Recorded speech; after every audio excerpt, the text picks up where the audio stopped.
Hello dears, welcome back to my YouTube channel. അപ്പോൾ കുറേ നാളായി അമ്പലത്തിലോട്ടൊക്കെ പോയിട്ട് അങ്ങനെ ഇന്ന് അമ്പലത്തിലോട്ട് പോകുന്നൊരു വീഡിയോ ആണ് കേട്ടോ. അപ്പോൾ പോകുന്ന വഴി ഈ ഒരു ചുമന്ന് ഇങ്ങനെ ദൂരത്തുനിന്ന് കണ്ടപ്പോൾ നല്ലൊരു രസം ഉണ്ടായിരുന്നു, അങ്ങനെ വീഡിയോ എടുത്തതാണ്. അങ്ങനത്തെ നമ്മൾ വയലിൽ അമ്പലത്തിലാണ് കേട്ടോ പോകുന്നത്. ഇത് വയലിൻ്റെ നടുക്കുള്ളൊരു കുഞ്ഞ് അമ്പലമാണ്. ഈ റോഡിൻ്റെ രണ്ട് സൈഡും വയലാണ് കേട്ടോ, നല്ല രസമാണ്. ആക്ച്വലി എൻ്റെ ക്യാമറ അത്ര കൊള്ളാത്തത് കൊണ്ട് അത്ര ഭംഗിയിൽ എനിക്കിത് ക്യാപ്ചർ ചെയ്യാൻ പറ്റിയിട്ടുണ്ടായിരുന്നില്ല. പക്ഷേ നല്ല രസമാണ് കേട്ടോ കാണാൻ നേരിട്ട്. ഈ സമയത്ത് ഇവിടുത്തെ അന്തരീക്ഷവും അടിപൊളിയാണ്, ആകാശമൊക്കെ കാണാൻ സൂപ്പർ. അതാ കണ്ടോ, ഒരു ഓറഞ്ചിഷ് റെഡ് ഷെയ്ഡിൽ സൂര്യൻ അസ്തമിക്കാറായ സമയമായിട്ടുണ്ട്. ആ സമയത്തൊക്കെ വയലിൽ വന്നാൽ അറിയാമല്ലോ, നല്ല രസമാണ് കാണാനായിട്ട്. അപ്പോൾ നല്ല ഭംഗിയുണ്ടായിരുന്നു. അങ്ങനെ നമ്മൾ നടന്നതേ അമ്പലം എത്താറായി. അമ്പലം എത്തുന്നതിന് മുമ്പേ താണ്ടേ അവിടെ പാടമുണ്ട് കേട്ടോ, നെൽകൃഷി ചെയ്യുന്ന പാടമായത്.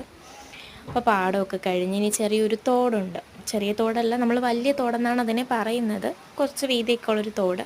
അപ്പോൾ അതിൻ്റെ ഈ സ്ലാബ് കടന്ന് കഴിയുമ്പോഴത്തേക്കും നമ്മൾ അമ്പലം എത്തും. അങ്ങനെ നമ്മൾ സ്ലാബ് കയറി ഇവിടെയൊക്കെ വന്ന് വൈകിട്ട് ഇരിക്കാൻ നല്ല രസമാണ് കേട്ടോ. നമുക്ക് ഭയങ്കര ഒരു മനസ്സിനൊരു ആശ്വാസം കിട്ടും ഇവിടെ വന്നിരിക്കുമ്പോഴത്തേക്കും. അങ്ങനെ നമ്മൾ നടന്ന് അമ്പലം എത്തി. ഈ സമയത്തൊക്കെ അമ്പലത്തിൻ്റെ ചുറ്റുമുള്ള അന്തരീക്ഷമൊക്കെ കാണാൻ നല്ല രസമാണ്. ഞാൻ ഇപ്പോൾ കാണിച്ചു തരാം. ഇതാണ് നമ്മുടെ അമ്പലം. വേണ്ടേ, അമ്പലത്തിൻ്റെ ചുറ്റും വയലാണ് കേട്ടോ. ഈ സമയത്തെ അന്തരീക്ഷം അടിപൊളിയാണ്. കണ്ടോ, നല്ല രസമുണ്ട്. ഇതിങ്ങനെ കണ്ടുകൊണ്ട് നിൽക്കാൻ തോന്നും. അപ്പം ഞാൻ അമ്പലത്തിൽ കയറാൻ പോകുന്നതുകൊണ്ട് മുടി കെട്ടിയിട്ടുണ്ട്. അമ്പലത്തിൽ കയറി ഇറങ്ങി കുറിയൊക്കെ ഇട്ട് നമ്മളിനി അടുത്ത അമ്പലത്തിലോട്ട് പോവുകയാണ്. അടുത്ത അമ്പലം ഇതാണ്. ഇതവിടെ അടുത്ത് തന്നെ ഉള്ള, അതായത് ആ അമ്പലത്തിൻ്റെ കുറച്ചിങ്ങോട്ട് നടക്കുമ്പോൾ ഉള്ളൊരു അമ്പലമാണ്. നമ്മൾ വലിയ നട എന്നാണ് പറയുന്നത്. വലിയ വിള അമ്പലമാണ്.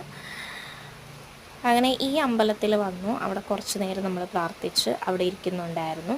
അമ്പലത്തിൻ്റെ അകത്ത് കയറിയപ്പോൾ പൂജ സമയമായിരുന്നു കേട്ടോ. അങ്ങനെ പിന്നെ വെയിറ്റ് ചെയ്യുമായിരുന്നു. പൂജ കഴിഞ്ഞിട്ടല്ലേ പോകാൻ പറ്റുള്ളൂ. അത് കഴിഞ്ഞ് നമ്മൾ ഇറങ്ങി.